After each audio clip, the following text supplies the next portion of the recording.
سے اٹھ کے جاؤ اٹھ کے جاؤ اٹھ کے جاؤ کہاں مدینے سے کیا کوئی دوسرا مدینہ ہے مدینہ ہے کیا بتاؤں میں کیا بتاؤں میں کیا بتاؤں. اللہ اکبر. اللہ پاک نبی رحمت صلی اللہ تعالیٰ علیہ وآلہ وسلم کے دربار گوہربار کی باادب حاضری ہم سب کو نصیب فرمائے. کل کا سبق کیا ہوگا آئیے دیکھتے ہیں. جی کل کا سبق انشاءاللہ ہم دیکھتے ہیں. سوال ہے ہمارے پیارے نبی صلی اللہ علیہ وآلہ وسلم کی ولادت باسعادت کس دن ہوئی؟ ہمارے پیارے نبی صلی اللہ علیہ وآلہ وسلم کی ولادت باسعادت یعنی حضور کی پیدائش کس دن ہوئی؟ اس کا جواب ہے ہمارے پیارے نبی صلی اللہ علیہ وآلہ وسلم کی ولادت باسعادت پیر کے دن ہوئی. ہمارے پیارے نبی صلی اللہ علیہ وآلہ وسلم کی ولادت باسعادت پیر کے دن ہوئی. آپ نے اس کا جواب ہمیں دینا ہے. اللہ پاک رحمت کی نظر فرمائے. جنید بھائی آپ سے ایک اسلام بھائی نے وظیفہ لیا تھا مدینہ پاک حاضری کے حوالے سے, وہ ارشاد فرما دیجئے. ایک ایسا وظیفہ ہے, اس وظیفے کا نام ہی مدینہ مانگ لو. واہ. اور یہ روحانی علاج کے اسٹال پر بھی الحمدللہ پیش شدہ یہ وظیفہ دیا جاتا ہے. امیر اہل سنت دامت برکاتہم العالیہ نے یہ وظیفہ عطا فرمایا. مختلف حاجتوں کے لیے بھی کیا جا سکتا ہے یہ وظیفہ, اور حاضری مدینہ کے اسباب بن جائیں, حج کے اسباب بن جائیں, مدینہ شریف کی حاضری کے اسباب بن جائیں تو یہ وظیفہ ضرور کیجیے گا. وظیفہ کیا ہے دیکھیں, عام دنوں میں بھی کر سکتے ہیں لیکن خصوصیت کے ساتھ جمعہ کے دن یہ لازمی عمل کیجیے گا. نماز عصر ادا کریں, نماز عصر ادا کرنے کے بعد قبلہ رو بیٹھے بیٹھے آپ پڑھیں یا اللہ یا رحمان یا رحیم, بکثرت پڑھتے رہیں پڑھتے رہیں پڑھتے رہیں یہاں تک کہ غروب آفتاب ہو جائے. جیسے ہی غروب آفتاب ہو جائیں گڑ گڑا کر حضور دل کے ساتھ یقین کامل کے ساتھ اللہ پاک کی بارگاہ میں حج کے اسباب بن جانے, مدینہ طیبہ کی حاضری کے اسباب بن جانے کے لیے دعا کیجیے. پھر جیسے ہی اذان شروع ہو, اذان مغرب شروع ہو, دعا موقوف کر دیجیے. یہ عمل کریں انشاءاللہ الکریم اللہ پاک کی رحمت سے غیبی طور پر اسباب بن جائیں گے, آپ کے لیے راہیں کھلتی ہوئی چلی جائیں گے. وظیفہ پڑھنے کے ساتھ ساتھ درود پاک کی کثرت بھی کریں. بات ہوتی ہے عشق کی, تڑپ کی, اپنے دل میں ایک تڑپ ایک عشق بھی رکھیں. انشاءاللہ الکریم اللہ کی رحمت سے حاضری کے اسباب بنیں گے انشاءاللہ. عاطف بھائی موضوع کی طرف آتے ہیں. کچھ میں چاہوں گا آخر میں آپ کی طرف سے پیغام غریب مسلمانوں کی مدد کرنے کے حوالے سے میں چاہوں گا کہ کچھ صورتیں بیان فرما دی جائیں. سمجھے کہ محتاجوں, غریبوں اور یتیموں کی مدد کرنا یہ ہمارے اسلام کا بنیادی درس ہے. جی. اور دین اسلام نے خاص طور پر اس بات کی تلقین ارشاد فرمائی ہے کہ جو محتاج ہیں, نادار ہیں, غریب ہیں, یتیم ہیں, ان کے ساتھ بھلائی والا اور احسان والا معاملہ کیا جائے اور ان کی دلجوئی کی جائے, جتنا ہو سکتا ہے ان کی مدد کی جائے. اور یہ اللہ تبارک و تعالیٰ کو بڑا محبوب عمل ہے. اور حدیث پاک میں بھی اس کے بارے میں ارشاد فرمایا گیا کہ جس نے کسی مسلمان کو نفع پہنچایا تو فرمایا جو تم میں سے کوئی کسی کو نفع پہنچا سکتا ہے تو اسے چاہیے کہ وہ نفع پہنچائے.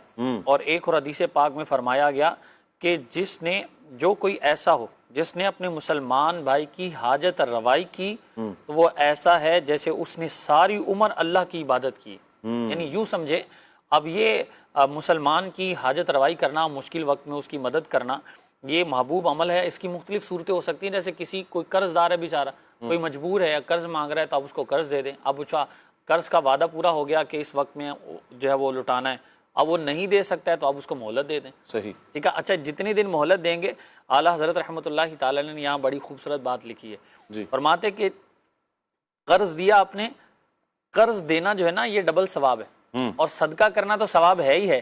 کہ صدقہ آپ نے کیا ہے وہ حاجت مند, وہ صدقہ جس کو دیا ضروری نہیں ہے کہ جس پر آپ صدقہ کر رہے ہیں اس کو اس چیز کی ضرورت بھی ہو, لیکن جو آپ قرض دے رہے ہیں تو قرض آپ نے ایک جو ہے وہ حاجت مند بھی ہے, دوسرا آپ نے اس کے ساتھ بھلائی والا معاملہ کیا ہے. اور پھر فرمایا کہ اب قرض دار کو جتنے دن آپ مہلت دیں گے ہر دن اتنا مال صدقہ کرنے کا ثواب بھی آپ کو ملے گا. تو یہ اگر آپ یوں انداز بھی اختیار کیا جا سکتا ہے, جیسے آپ روڈ پر جا رہے ہیں, کسی کی بائک کا پیٹرول ختم ہو گیا, آپ اس کو کیا کریں, آپ پیٹرول اس کو دے دیں, آپ نہیں دے سکتے تو پیٹرول پمپ تک اس کو پہنچا دیں.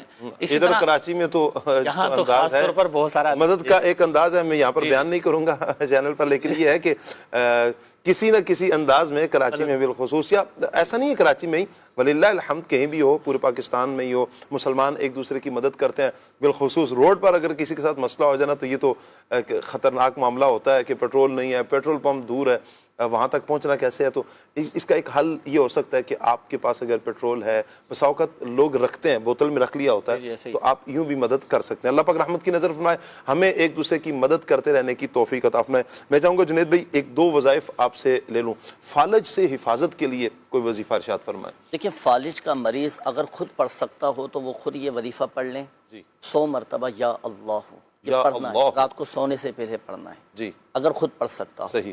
نہیں پڑھ سکتا تو گھر کا کوئی ایسا فرد کہ جو اگر اس پر عمل کرنا چاہے تو وہ یہ عمل کرے کہ ایک رکابی لیں. رکابی, ہاں, رکابی یعنی پلیٹ.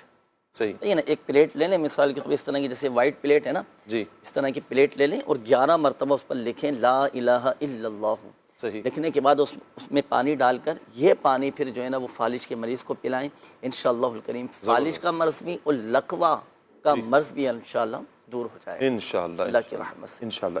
ایک اور ہے ہیپاٹائٹس سے حفاظت کے لیے بھی کوئی. دیکھیں, ہیپاٹائٹس جو ہے نا, اس کا ایک عمل تو یہ ہے کہ سورہ بینہ قرآن پاک کے 30ویں پارے میں جب بھی دوپہر کا کھانا کھائیں یا رات کا کھانا کھائیں تو جس کے تلفظ درست ہوں, صحیح خواہ, صحیح, جس کے قواعد و مخارج درست ہوں, وہ پڑھ کر یا پڑھوا کر اس کھانے پر دم کروا لیں, پھر یہ دم کیا ہوا یہ کھانا کھائیں. انشاءاللہ الکریم یرقان, ہیپاٹائٹس, یہ سب الحمدللہ دور ہو جائیں گے. اچھا بچے جو, اچھا آپ مکمل کریں گے یا ہو گیا؟ ایک یہ ہوا.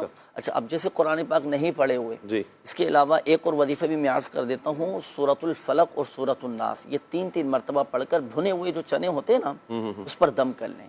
اب یہ دم کیے ہوئے چنے جو ہے نا ہیپاٹائٹس کا مریض یہ کھاتا رہے, تو الحمدللہ سبحان یہ ختم ہو جائے گا. ٹھیک ہو گیا. بچے نو مولود بچے ہیں, پیدائش کے فوراً بعد انہیں پیلیا ہو جاتا ہے بسا اوقات, تو یہ تو تقریباً اب بچوں کے ساتھ ہو رہا ہے یہ معاملہ نا.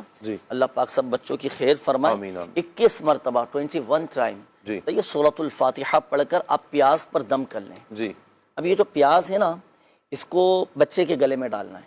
اچھا جی, اب آپ بولیں پیاز اتنی بڑی ہوتی ہے, بچہ چھوٹا ہے, کیسے گلے میں ڈالیں؟ جی, تو ضروری نہیں ہے پوری پیاز لیں, اس کا ایک چھلکا لے لیں, اندر کا اوپر کا اتار کر اندر کا جو چھلکا ہوتا ہے 21 مرتبہ آپ سورۃ الفاتحہ پڑھ کے اس پہ دم کر لیں, پھر یہ بچے کے گلے میں ڈال دیں. صحیح. ایک یہ ہوا. اسی طرح سورۃ الحشر کی پہلی جو آیت ہے سبح للہ ما فی السماوات و ما فی الارض وهو العزیز الحکیم, یہ 101 مرتبہ پڑھ کر یہ بچے پر دم کر دیں. ٹھیک ہو گیا جی. اللہ پاک رحمت کی نظر فرمائے, تمام مریضوں کو شفا عطا فرمائے, دونوں جہانوں کی بلائیاں ہم سب کا مقدر فرمائے. اللہ پاک سے دعا کرتے ہیں کہ اللہ پاک یہ پروگرام آج کا یہ سلسلہ اپنی بارگاہ میں قبول فرمائے. دوران سلسلہ اگر ہم سے دانستہ طور پر یا غیر دانستہ طور پر جان بوجھ کر یا انجانے میں کوئی غلطی سرزد ہوگی, اللہ پاک سے ہم معافی کے خواستگار ہیں. اللہ پاک اپنی رحمت سے ہماری خطاؤں سے درگزر فرمائے. آمین بجاہ خاتم النبیین صلی اللہ علیہ وسلم. سبحانک اللہم و بحمدک, اشہد ان لا الہ الا انت, استغفرک و اتوب الیک. پڑھتے ہیں صلاۃ السلام کی طرف. اے شہنشاہ مدینہ الصلاۃ والسلام زینت عرش معلا الصلاۃ والسلام جب فرشتے قبر